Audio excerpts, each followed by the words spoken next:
You may be going through a storm right now. Storm in your business, storm in your marriage, storm with your kids, with your parents. The storm that has come unexpected out of nowhere, possibly with your health, with your finances. And because it was so unexpected, you're just like, why is this happening to me right now? Possibly with a friendship or a relationship with someone that you thought was someone that loved you, but has let you down. And you're wondering, okay, how am I going to recover from this? How am I going to recoup? How am I going to make it through? And I'm going to tell you right now, to make it through the storm that you're in, you are going to need to be resilient. You are going to need to remain confident and keep faith and trust in God that He will guide you through the storm. And I also want you to remember your why. Why did you start this business? Why did you say I do at the altar? You want to remember your why because that is why you show up each and every day and you do the things you don't necessarily feel like doing because you see the light at the end of the tunnel. Even though the light might not be happening right now or as fast as you want it to, it will happen. And I want you to remember this. I wrote it down because I don't know the scripture by heart. But Philippians 4:6. Do not be anxious in anything or in anything in every situation. Do not be anxious, but by prayer and petition with thanksgiving, present your requests to God. How many of you actually take the time to pray, to write, to meditate, and to speak to Him and ask Him for guidance? And the peace of God, which transcends all understanding, will guard your hearts and your minds in Christ Jesus. And what that scripture means to me is to stay faithful. I actually have tattooed on my back, and I got it at a really early age because it's something that my dad always instilled with me. And within me is you can do all things through Christ who strengthens you. I can do all things through Christ who strengthens me. Because despite all the hardships and the challenges that life throws your way, because life be life, and you know what I mean? And the storm is designed to help make you stronger, increase your faith, and have a deeper communion and experience and relationship with Him. And so ultimately, strength is going to be the outcome of the storm that you're going through. I remember when I first got laid off from my job. I was working in corporate America for a finance company and I was doing my fitness on the side. If you guys don't know, my background is in fitness and nutrition, and I was a fitness and nutrition coach for about 5 years. And I remember before I went full time, I got laid off and I had no idea what I was going to do. I wasn't able to pay my, there was a month where I wasn't able to pay my rent. Thankfully, I had my dad who helped me that month. And I remember him telling me, honey, if you don't figure it out in the next 30 days, you're going to need to move back home. And if, I'm originally from Seattle, Tacoma, Washington. I now live in Atlanta, Georgia. And I was like, oh my gosh, I cannot let that happen. I have to make this work. And what did I do? I stayed faithful. I prayed. And I learned that one of those things is like, okay, accept the things you cannot change. In that moment, I couldn't change the fact that my company was laying off people and I was one of the people to let go. They weren't going to take me back. But what could I do? I could focus on what I can control. I can control my reaction. I can control my response. I could choose to stay positive. I can prioritize some self care during the time of when I'm not working. This is not a time to now binge eat and just let myself go and cry and mope. No, use that fear as as fuel to push me forward. Use this time as fuel to push you forward. And I realized I was like, okay, what do I need to do? Who do I need to contact? Who do I need to invest in? Because I knew I wasn't going to be able to do it by myself. And I also was like, God, please guide me. Where do I need to go? And He guided me to a gym in downtown Atlanta. And I will never forget the day. Something within me was like, I need to train there. I need to be a trainer there. I don't know what this costs, and I don't really have the money right now, but I'm going to train in that gym. So what did I do? I walked into that gym and I asked for the owner. I knew what she looked like because I saw her on the website, but she wasn't there. The front desk lady was like, you know what, you're gonna have to come back. She's not here. was like, dang, okay. So I'm all the way out the door, and just so happened, I feel like this is God. She is walking into the building as I'm walking out of the building, and it was her day off, so she was not checking on any meetings or anything like that. And I said, "Hey, you're," and she's like, "Do I know you?" I'm like, "No, no, no. I just want to introduce myself." I introduced myself. I pitched my pitch. I was like, "I would love to work in your gym." And she's like, "Well, we weren't really taking any openings, but if you come on Wednesday, and this has happened to be on Monday, if you come on Wednesday, we can talk." I come on Wednesday. I pitch her again. She gives me a spot in the gym. It's $1,000 a month, and at the time, I was like, I got rent to pay at my house, and this is $1,000. I don't know, but I whipped out that credit card, and I had faith. This is going to work. And lo and behold, she had faith in me.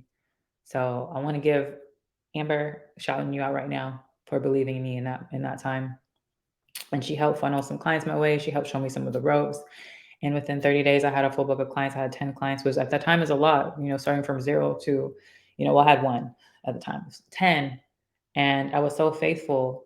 But the key is when you're in these storms, sometimes, and not sometimes, you need to ask for guidance. You need to trust that, okay, what is it that I need in this time? For me, I knew I needed a coach, I needed guidance, I needed a mentor.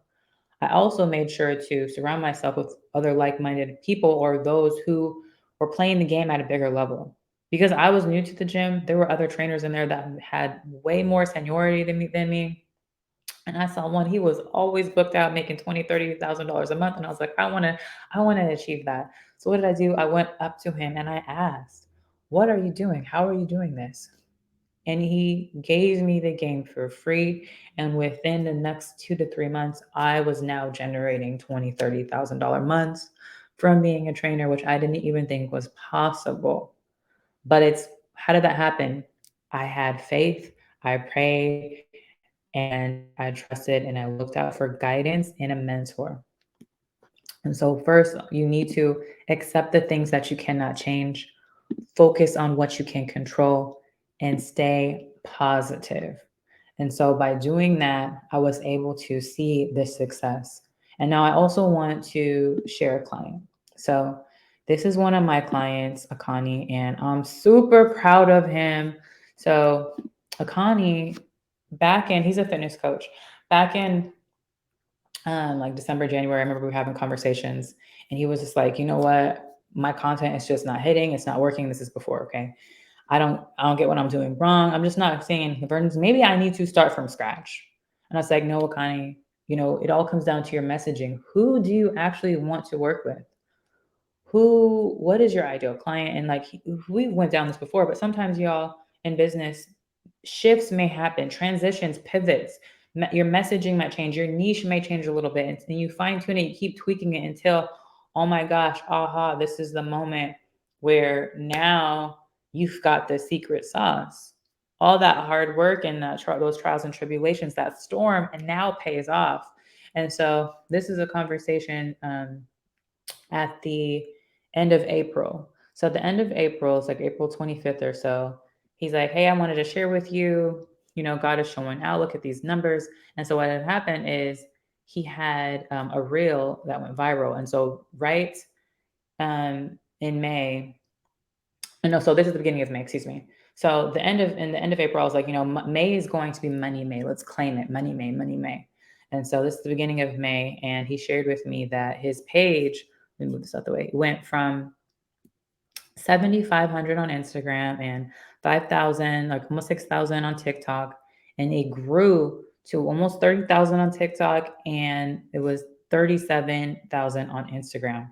But his Facebook group page grew, his YouTube was growing, he was getting more leads, all from this one reel. And so I just want to share with you, if you see, his content has become a lot more specific, and he also has specific hooks on all of his covers.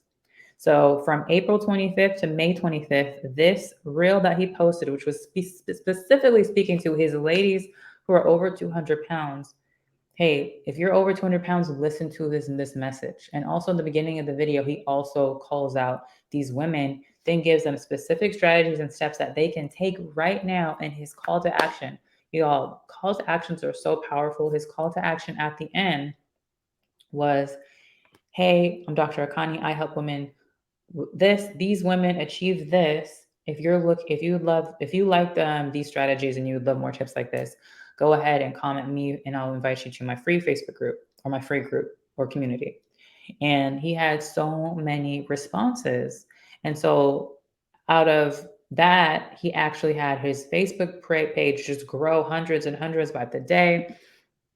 And this is just some of the conversation. He was just so ecstatic, and I was giving him a shout out that his page actually has grown even more. So now he's at almost 75,000 on his Instagram. The video continues to go viral, and because of the adjustments, he's getting like 200 comments a day, 100 new leads in his Facebook group, all within 30 days. And he was sharing with me the screenshots of the results from just shifting his messaging, fine tuning his niche, and really getting clear on his signature offer that he was offering these women. And it took patience. Let me pause that. It took patience. Okay. This didn't happen overnight. I've been working with Akani since last year, and last year he really had nothing. Okay.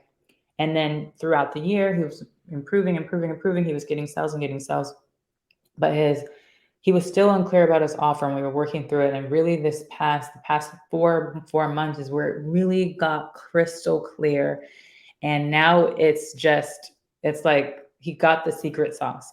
And I just wanted to share with you his testimonial, because literally this past Friday he was able to leave his full-time job, and now he's doing this full-time. He on April he went from 3K to now 20K months just within the past 30 days. Hey, what's going on? God has blown my mind.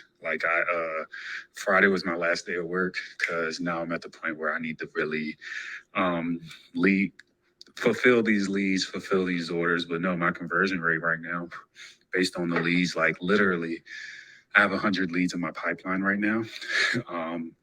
And my conversion rate is like 23% right now. And bro, I set a goal. We finally hit that 10K mark. Set a goal. We exceeded that. We damn near about to double it. I still got some hours left at this month, and I got some calls left tonight. So hey, God has blown my mind beyond what I could ever ask or imagine. So yeah, no, this thing is growing, and this freaking video is still going viral. It's going viral on Facebook right now because I posted it to Facebook. It's doing well everywhere, and I'm at the point where it's like there's so many people that I can't talk to all of them. So I'm getting help now to filter all these leads and have these conversations for me because I just can't talk to everyone. Like it's too many people. And so now it's like I have someone helping me with my calls, and she's like now I have a KPI now. Like I get her minimum 10 calls a week. She's able to transfer them to me, and we close 10 people a month, and this is repeatable. And 10 people a month, that's easy. We can do that. We can make that happen. I got to get it. Now I know, like, I get on 30 calls a month. I'm closing. We made the minimum of what we made this month, and we just keep repeating. So now we have those thresholds, and bro, God is amazing. Like, I'm excited. So, yeah, we here. We are here. Yes. And so I just want to give a shout out to Akani because, he's been putting in the work, and the key is consistency, authenticity, continuously showing up, fine tuning and making tweaks along the way, learning from your mistakes and making adjustments. And he has hit his first $20,000 month and was able to quit his job. Y'all, this is what is possible when you trust God. When you trust God through the storm in your business, because nothing is happens overnight. And I want to say that. And I also want to touch on this because I feel like people, especially when they first start business, they have this false sense of reality or results where maybe you did just invest in a coach, but you just pivoted, you're just kind of starting out, you're still getting clear on your niche and your offer. And you do hear the stories like, oh my gosh, I made $8,000 in 1 week, or I did this. But you don't necessarily hear all the work that they actually put in before that first week. Okay. And so I had to humble some of my recent clients who are new, and they haven't been posting consistently. They haven't been clear in their messaging. Their content was all over the place. And now they are just shifted and they want to launch an offer that, like, the first, like in 3 days, they want to launch an offer in 3 days and they're expecting 50 to 100 signups. Unless you're running ads, that's very unlikely organically to take place because you haven't dialed in on your messaging consistently enough for your audience to understand what you do, how you help them, and the outcome that they're going to achieve. They haven't built that rapport and relationship with you. So Drake's song 0 to 100 real quick, even Drake didn't go 0 to 100 real quick. He was putting in work in clubs and guest artists and stuff like that. He was been putting in years before Drake became who he is today. The big names of people you see, years. Like I like to bring up Hermosi and Gary Vee because Gary Vee was doing wine for years, doing YouTube videos for years before it ever took off. The Hermosis were in their basement, not their basement, in their garage and like sleeping in their car. They went through the trenches, but you don't really see that until like they share it now, but we didn't see it then. You see people when they get to the fame and they reach the tip of their mountain, but you never see it's like an iceberg. You see the tip of the iceberg, it looks all beautiful. And it's like, oh my gosh, it's so bright and shiny. But then there's this deep bed of the iceberg in the water of all the things that you go through or you have to do or that is necessary to get to that peak. And that is mostly that's the storm. That might be the storm that you're in. But you also want to think when it rains and pours outside, when there's a typhoon, when there's a tsunami, when there's a hurricane, those storms are only temporary and there's light. Then the clouds clear and the rain stops and you see the sunshine. And that is because you persevered through. There's always light at the end of the tunnel. And if God put and planted a seed in your mind and in your heart, it is your mission and your duty to fulfill it. I'm sure your mission is somewhere in there. It's to serve and help create impact for others. When you're creating impact in others' lives and their community and their lives are changing, you get such a huge reward within yourself because of what you were able to create. And so I'm saying, like, you need to be patient. Patience is key. I remember when COVID happened, I was like, at the time I was in person and I was like, oh my gosh, my business is done. Like, what am I going to do? And I had some online people, but that forced me to pivot from being in person to online. And then I had to learn some things, learn from mistakes, make necessary changes. And I want to emphasize you want to be grateful along the way. Celebrate all of your little milestones along the way too, because those small wins, like you get that one client or you have an increase in your engagement or you work consistent every single day this week with drinking your smoothie and going to the gym. Those are wins. So celebrate yourself before you even get to the peaks. And when you're in the valleys, be grateful, practice gratitude, stay positive. And so I'm here to tell you that if you know yourself, okay, I'm going through the trenches right now, I'm in a storm within my business, I don't know which way to go or how to get out of it, and you're looking for guidance, DM or comment me results. And I'm offering right now complimentary sessions to help understand, okay, where you are at in your business, where you're looking to go, and fill in the gap of the perfect strategy to help you get there. It's not going to happen in 7 days, but a strategy and a roadmap to help guide you there and get out of some of the storms in the trenches. Because oftentimes it's like, okay, you might lack clarity right now on who you're speaking to, lack clarity on the strategy behind your content and your messaging and your marketing to connect with your audience. And how often are you actually taking the time to share your story? How did you come to where you are today? Why did you start your business? If you have a product, why did you create this product and what does it mean to you? So you want to think about those things. And so I just want to offer that to you and just a reminder to stay faithful in the journey and trust God, trust Him, and stay positive because the storm is only temporary and there is a light at the end of the tunnel. So I hope you found this valuable. Make sure to subscribe, and I shall see you guys in the next live training. Bye, y'all.